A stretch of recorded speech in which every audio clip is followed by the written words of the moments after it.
In the Gospels, Jesus Christ enjoins his disciples not to lay up treasure for themselves on earth. In other words, not to be interested in material wealth, material riches, but to think more about the needs of others. Unfortunately, over the centuries, many people have criticized the Christian church for not living up to that recommendation of Christ. Because many people have said, and they still say it today, that the Christian church has been too concerned with material wealth, with amassing riches for itself, and not concerned enough about the poor and needy. Well, I want to tell you briefly about one church. It's a church in Scotland which has decided to take Christ at his word.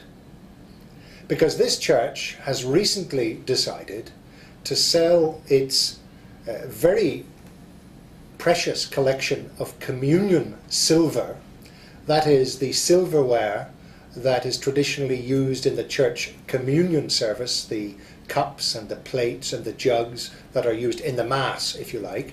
They've decided to sell their precious silver and give the proceeds, or most of the proceeds, to the poor.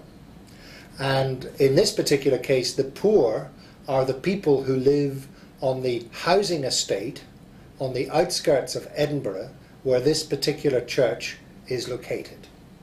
So the church has decided that it is going to sell its silver and give the proceeds to the poor.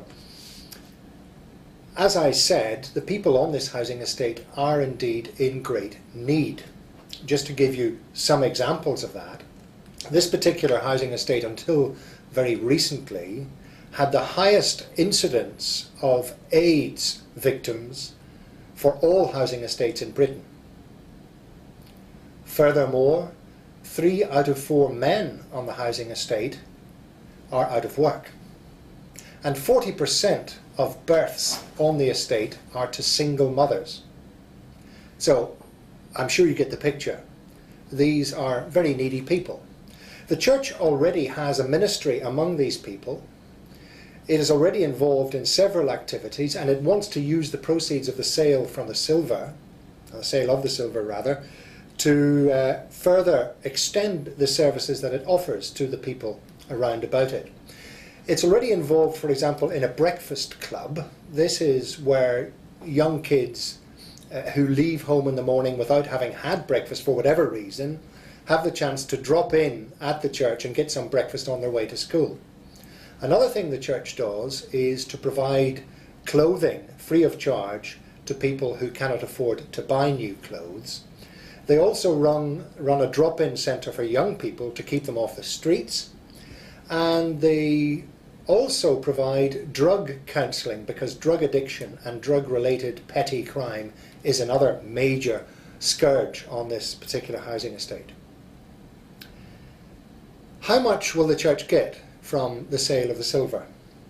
Probably around £200,000 is the answer, because the National Museum of Scotland has already weighed in with a bid at that price level, £200,000. They say that they're very keen to get their hands on this silver because it's one of the finest collections still extant in the United Kingdom.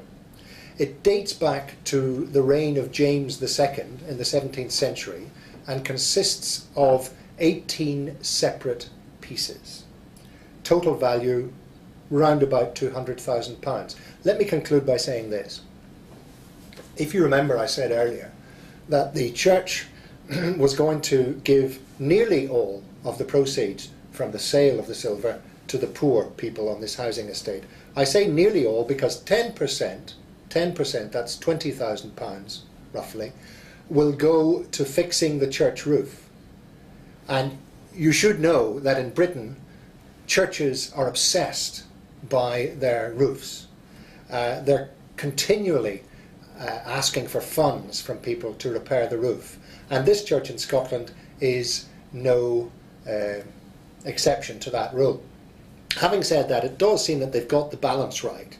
90% for people, 10% for the church premises. And I'm sure you will agree that it's encouraging to hear of one church at least which is trying to take Christ at his word. Thank you.